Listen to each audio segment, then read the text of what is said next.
이번 시간에는 말한 대로 이루어질 믿고 의심하지 않으면 그대로 된다는 제목으로 말씀을 전합니다. 믿음이란 환경이나 감각이나 느낌을 믿는 것이 아니라 살아계신 하나님을 믿는 믿음인 것입니다. 하나님이 하신다는 믿음인 것입니다. 마가복음 11장 22절 23절에 예수께서 그들에게 대답하시되 하나님을 믿어라. 내가 진실로 너희에게 이르노니 누구든지 이 산들을 들려 바다에 던지라 하며 그 말하는 것이 이루어질 믿고 마음에 의심하지 않으면 그대로 되리라 하셨습니다. 말을 하라는 겁니다. 긍정의 말, 초자연적인 하나님의 역사가 일어나는 말을 하라는 건 말한 대로 이루어진다는 겁니다. 그래서 하나님은 그렇게 말하는 사람이 필요한 거다. 그래서 모세가 필요한 겁니다. 하나님 믿고 이 산들을 명하여 저 바다에 던져줘라 말하면 그대로 믿고 의심하지 않으면 그대로 된다. 말한다는 것이 얼마나 무섭습니까? 산을 보고 바다로 던져자는 것은 무모하기 짝이 없는 일인 겁니다. 그러나 믿음의 사람은 믿음의 말을 사용하는 사람인 겁니다. 감각적인 말이 아니라 이상적인 말이 아닌 것입니다. 인간적인 체험의 말이 아니라 성경에 기록된 말씀을 말하는 겁니다. 상상을 초월한 말인 것입니다. 하나님 믿고 말하는 것이면 내 마음대로 말하는 것이 아니라 하나님의 말씀을 믿고 성령의 감동을 따라 하나님의 능력을 의지해서 말을 하는 것입니다. 초환경, 소환과 초느낌, 즉 없는 것을 있는 것을 말해야 되는 겁니다. 아브라함이 나이 99살 때 전능한 하나님이 나타나서 아브라함과 언약을 갱신했어요. 그때 아브라함에게 나는 너를 여러 민족의 아버지가 되게 하겠다 하시고 또 내 아내를 여러 민족의 어머니가 되겠지라 하고 사시고 그들 이름을 바꿔준 것입니다. 아브라함 원래 고귀한 아버지라는 이름인데 아브라함 열국의 아버지라는 이름으로 바꿔줬습니다. 사례는 공주란 말인데 사라 여주인 열국의 어머니라는 이름으로 바꿔준 겁니다. 그들의 나이가 100세가 되었습니다.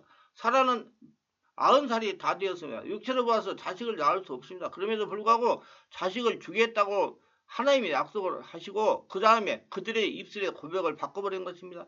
창세기 17장 보세요. 이제 후로는 내 이름을 아브라함이라 하지 않냐고 아브라함이라 하니 이는 내가 너를 여러 민족의 아버지가 되게 함이라고 하셨고 창세기 17장 15, 16에 내 아내 사례는 내 이름을 사라라 하지 말고 사라라 하라. 내가 그에게 복을 주어 그에게 내게 아들을 낳아주게 하며 내가 그에게 복을 주어 그 여러 민족의 어머니가 되게 하리니. 하나님께 언약을 받은 사람은 말을 바꿔야 되는 겁니다. 하나님은 죽은 자를 살리니 비 없는 것 있는 것 같이 말씀하시는 하나님인 것입니다. 아직 없어요. 눈에 안 보여요. 손이 잡을 수 없어요. 경험할 수 없습니다. 그럼에도 불구하고 없는 것을 있는 것까지 말을 해야 하나님 앞에서 믿음의 사람이 되는 것입니다. 내가 아직 천국에 안 올라갔지만 나는 이미 구원을 받은 사람이요 천국에 내 집이 있고 나는 천국 사람이라고 말을 해야 되는 것입니다. 믿음의 고백을 해야 되는 겁니다. 아직까지 병이 안 나았지만 내가 채찍에 맞으로 내가 남을 입었다고 하셨으므로 나는 말씀에 입각해서 기도를 하므로 나는 이미 남을 입었다. 그렇게 말을 해야 바꿔야 병이 낫는 것입니다. 나는 지금까지 성공하지 못하고 시험과 환난과 고통을 받지만 그렇게 난리에 저질받은 바에서 율법에 대해서 나를 해방시켜 주시고 아브라함의 복을 받게 해주셨으므로 나는 복받은 사람입니다. 기어코 나는 복을 받을 사람이 복이 나를 따라오는 겁니다. 말을 하나님 말씀을 통해 바꿀 수 있어야 되는 것입니다. 여러분 말이 바뀌는 저와 염이 되시기 바랍니다. 하나님 꼭 그렇게 하라는 겁니다. 내 인간의 힘으로는 그렇게 말할 수 없습니다. 하나님 믿어라. 그리고 이 산들을 명하여 저 바다에 던져지라 말하라고 말한 것입니다. 하나님 말씀 믿고 하나님 의지하고 우리가 언어를 바꿔야 되는 것입니다. 우리가 옛날에 감각적인 언어, 지성적인 언어, 이성적인 언어, 체험적인 언어만 말한다면 인간적으로 삶밖에 살 수 없습니다. 하나님의 능력으로 살려면 말을 바꿔야 되는 것입니다. 하나님 말씀 의지하고 말할 수 있어야 되는 것보다 성경에 주님께서 한 번은 산에서 변화되고 제자들에게 내려오니까 많은 사람이 남은 제자다 모여 있는데 간질 발작을 한 아들을 데리고 아버지가 와서 예수께 뛰어와서 주여 내 아들이 귀신에게 잡히면 물에도 자빠지고 불에도 자빠집니다. 귀신이 내 아들을 죽이려고 해서 내 아들을 데리고 왔으니 당신이 제자들이 고치지 못하다이다. 뭐를 할 수 있거든 나를 고쳐주옵소서.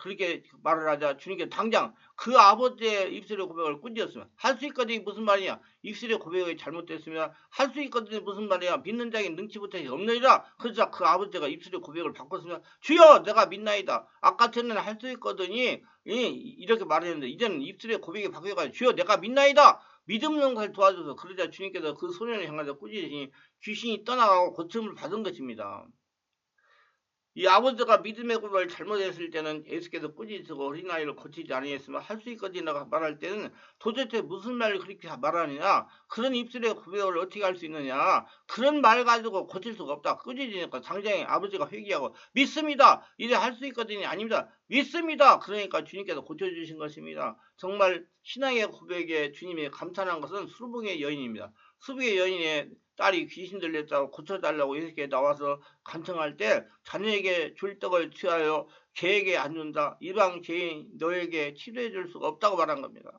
그때 수부의 여인이 이렇게 말했습니다. 옳소이다, 주님, 저는 개입니다. 그러나 개들도 자녀들 상에서 떨어지는 부스러기를 먹습니다. 신앙 고백을 하니까 주님이 뭐라고 말씀했을까? 오, 여자여, 내 믿음이 크도다. 내 딸에게서 귀신이 나가느니라. 조금 전까지 주님께서 자녀에게 줄 떡을 취하여 개에게 안 준다고 했는데, 이 수부의 여인이 신앙 고백이 얼마나 위대합니까? 개는 이방 사람을 말하는 겁니다. 예, 옳습니다. 그러나 개들도 자녀의 밥상 밑에 떨어지는 부스러기를 받아 먹으니 제게 부스러기만 하나 주십시오. 그 말에 주님이 감탄하신 것은 우리가 말을 잘해야 주님이 감동시킬 수가 있는 것입니다. 주님이 세상에 이렇게 그런 말을 하고 내 은혜를 받아들이려고 하느냐, 이렇게 꾸짖었다면 어떻게 하겠습니까? 주님 할 수만 있으면 나를 좀 도와줘서, 주님 할 수만 있으면 나를 고쳐줘서, 할 수만 있으면 내가 평화를 줘서, 할 수만 있으면 성공하게 해주라고 합니다. 그러나 우리 주님은 이 사람아, 할 수 있다는 말이 무슨 말이냐, 말 도로 고쳐서 오너라, 말 배워서 오너라 그럽니다. 그래야 우리는 곰곰이 가서 생각하고 회개하고 난 다음에 주여 믿습니다. 아까 믿음은 말한 걸 용서해 주시옵소서. 주님 할 수 있습니다. 믿습니다. 주님은 하실 수 있습니다. 할 수 있습니다. 그러니까 주님이 그래 내 믿음대로 될지어다, 그렇게 말씀하시는 겁니다. 다윗은 모험의 사람이었습니다. 아버지 양을 칠 때 사자가 곰이 와서 양의 새끼를 물리고 가는 것이며, 그렇게 12살, 17살쯤 되는 소리뚱이 사자나 곰을 대항해서 싸울 수가 있는 것입니까? 하나님이 같이 하고 계신다는 믿음이 없으면 결코 사자나 곰에게 덤빌 수가 없습니다. 아주 위험하기 짝이 없는 무모한 일인 것입니다. 그러나 다윗이 모험할 수 있었던 것은 하나님이 나와 같이 계신다는 믿음을 가지고 있었기 때문에, 내가 사자와 곰과 싸울 때 하나님이 나를 붙들어 주신다를 믿고 나가서 곰과 사자와 싸워서 이겼던 것입니다. 사무엘상 17장 3, 4절로 35절에 주의 중에 아버지 양을 지킬 때 사자나 곰이 와서 양떼에서 새끼를 물어가면 내가 따라가서 그를 치고 그 입에서 새끼를 건져내었고, 그것이 얼마나 나를 해하고자 하면 내가 그 수염을 잡고 그걸 쳐 죽였나이라고 말한 겁니다. 그가 나중에 이스라엘 적군인 골리앗을 대응해서 싸울 때도 엄청난 모험이다. 사울왕이 두려워 뒤로 물러가고 백정백승을 했던 그 용사를 다 벌벌 떠고 뒤로 물러갔습니다.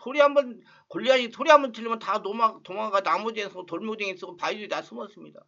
그런 백전노당을 제쳐놓고 소립동 다윗이 골리앗을 대항해서 나간다는 것은 엄청난 모험입니다.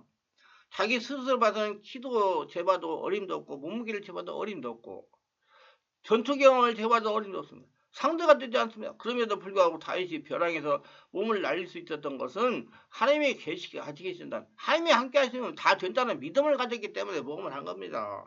여러분, 하나님이 계시면 다 됩니다. 믿음을 가지시길 바랍니다. 하나님은 그런 사람과 함께 하십니다. 사울은 믿어도 모험을 안 했습니다. 이스라엘 용사들도 하나님을 믿었어도 모험을 하지 않았습니다. 그러므로 믿음의 역사가 일어나지 않았습니다. 다윗은 모험을 하고 하나님 의지하고 골리앗에게 나가서 대항한 겁니다. 그래서 하나님은 다윗이 필요한 겁니다. 여러분, 모세가 필요하고 다윗이 필요한 건 하나님을 대항해서 대신 하나님이 함께한다는 믿음을 가지고 하나님을 대신해 싸울 수 있는 사람이 필요하기 때문에 그 사람은 많지 않습니다. 하나님 한 명만 있으면 되는 겁니다. 여러분, 한 명이 되시길 바랍니다. 사무엘상 10장 주의 종이 사자와 곰도 쳤은즉 살아계신 하나님의 군대를 모욕하는 이 할례받지 않은 블레셋 사람이니까 그가 그 짐승 하나같이 되리라 하고 담대하게 믿음의 말을 선포했어요. 사무엘상 10장 40절 다윗이 블레셋 사람에게 이르되 너는 칼과 창과 단창으로 내게 오니와 나는 만군의 여호와의 이름 곧 내가 모욕하는 이스라엘 군대의 하나님의 이름으로 내가 나가노라. 다윗은 하나님을 못 봤습니다. 하나님의 손을 못 봤어요. 하나님이 계신지 안 계신지 알 수 없어요. 눈에 안 보였어요. 하나님 음성 귀로 못 들었어요. 몸으로 못 느꼈어요. 믿음으로 하나님이 같이 계시길 알았습니다. 여러분, 믿음으로 하나님이 같이 계시니까 다윗은, 여러분 믿음으로 하나님이 같이 계시니까 믿으시기 바랍니다. 그래서 여러분 걸어다니는 성전이요, 할렐루야. 왜냐하면 하나님과 언약을 맺었기 때문에 받은 것은 하나님이 같이 계신다는 연약을 알려준 겁니다. 여러분 성령은 세례하고 성령 인도받은 것은 하나님이 같이 계신다는 증표입니다. 여러분 믿으세요. 그래서 여러분 걸어다니는 성전이에요. 하나님이 성령이 너 안에 계신 거 몰랐냐? 너는 성전입니다. 하나님 성전. 믿으세요. 그런 사람과 하나님 함께합니다. 오늘 우리는 할례보다 더 위한 언약, 성령을 받았습니다. 예수 그리스도의 십자가 보혈로 받은 언약 맺은 사람이 오늘 예수 믿는 사람인 겁니다. 성령으로 세를 받고 예수님의 보혈을 의지하는 사람은 하나님이 같이 계시는 사람인 것이죠. 하나님이 주인 된 사람이에요. 하나님이 나를 통해서 일하시는 사람입니다. 다윗이 할례를 베푸는 하나님과 언약을 맺고 나갔다면 우리는 예수 믿는 사람들은 성령과 보혈의 언약을 맺은 사람이 어떻게 담대하게 모험하고 나가지 아니할 수가 있겠습니까? 모험이 없으면 아무 역사도 일어나지 않습니다. 베드로가 밤새도록 물고기를 잡아도 한 마리도 잡지 못하고 새벽녘에 와서 배에 그물을 씻고 있는데 예수님 배를 빌려달라고 하시니 배를 좀 빌려드렸습니다. 배에서 말씀하시고 들어간 다음에 해가 중천에 떠오를 때 깊은 데로 가서 그물을 던져 고기를 잡으라고 하셨습니다. 원래 갈릴리호수는 물이 맑기 때문에 밤에 물고기가 해변으로 나오고 해가 뜨면 전부 물 가운데 들어가서 물 밑바닥으로 내려가기 때문에 그물 쳐도 내려가지 않습니다. 못 잡습니다. 어이없는 말입니다. 베드로가 어이가 없어 예수님을 쳐다봤어. 그래서 예수님이 형한 눈빛과 그 권위 눌려가지고 그런 말하기를 내가 밤이 새도록 금을 던져서 잡는 것인데 하나님 말씀에 의지해서 금을 내린다. 이 모험입니다. 다시 예수님 보시고 바다 한가운데 배를 들어가니 모든 어부들이 다 비웃습니다. 저 정신없는 사람 봐라. 어디서까지 해변가에서 고기를 못 잡은 사람이 저쪽 대낮에 물고기를 잡으러 가는 것은 그런 일이 어디 있느냐? 정터리 같은 일이 어디 있느냐? 상식에 어긋나는 일이 아닌가? 저런 모험이 어디 있는가? 그러나 하나님 말씀을 믿고 모험을 하니까 믿으니까 그물이 찢어도 고기를 많이 잡았습니다. 자기의 배도 채우고 동료의 배도 불러서 가족 채운 겁니다. 베드로가 왜 수제자가 된 겁니까? 왜 사도 중에 사도가 된 겁니까? 베드로는 믿음으로 모험을 했던 사람. 하나님이 함께 하시니 된다는 그 믿음이 있었다는 겁니다. 다른 제자들은 모험을 안 했습니다. 베드로는 믿음으로 눈에는 안 부진 가며 귀에 소리 안 물리고 손에 잡히는 거 없어도 죽기 아니하면 살기로 모험을 잘한 사람이었습니다. 밤에 그들이 밤바다를 건너가는데 예수님은 그 배에 타지 않았습니다. 그런데 그 풍랑이 다가와서 노를 젓는데 고생을 하고 있었습니다. 그런데 바다 위에 예수님이 희뿌연 빛을 발하면서 걸어갔습니다. 모든 배사람들은 풍랑이든 바다 위에 유령이 나타나면 배가 침몰하는 징크스가 있었습니다. 유령이 나타나 고함을 치고 절망했습니다. 주님께서 내니 두려워 말라 하니까 그때 베드로가 말해 주시면 나도 주님께로 오게 하소서. 바람이 불고 파도가 치고 배가 일렁거리는데 누가 감히 그 배에서 나가서 예수님께 걸어가겠습니까? 이건 보통 모험이 아닙니다. 저보고 그러면 저도 못 가겠어요. 그 제낮이 아니고 깜깜한 밤이니 앞이 안 보입니다. 파도가 치고 바람이 불고 물보라가 날리고 배가 기웃덩거리는데 주님이어서 나를 물 위로 걸어오게 하소서. 예수님 오라. 베드로는 두말하지 않고 배에서 나가서 물 위로 걸어서 예수님 향해 갔습니다. 야 이거 보통 일이 아닙니다. 베드로가 주님을 배반하여 모욕을 가는 적도 있지만 그러나 주님을 믿을 때 진짜로 모험적으로 믿어보는 사람이었습니다. 고지고대로 믿은 사람이요. 베드로는 무엇이 달라도 다른 점이 있었습니다. 모험적인 믿음을 가진 사람인 것은 죽으면 죽으려고는 그런 믿음에 실천하는 그런 성격을 가진 사람이 베드로입니다. 그래서 마태복음 14장 28, 29절 베드로가 대답하여 이르되 주여 만일 주님이시거든 날 명하사 물 위로 오게 하소서 하니 오라 하시니 베드로가 배에서 내려 물 위로 걸어서 예수께로 가되라고 말한 겁니다. 야 참 놀랐습니다. 베드로는 바다로 걸어갔습니다. 우리 베드로가 믿음의 사람이 되셔서 하나님의 축복을 날마다 거둬들이는 저와 여러분 되시기를 주의 이름으로 축하하며 유가야당 구독, 좋아요, 알림 설정을 부탁합니다. 감사합니다.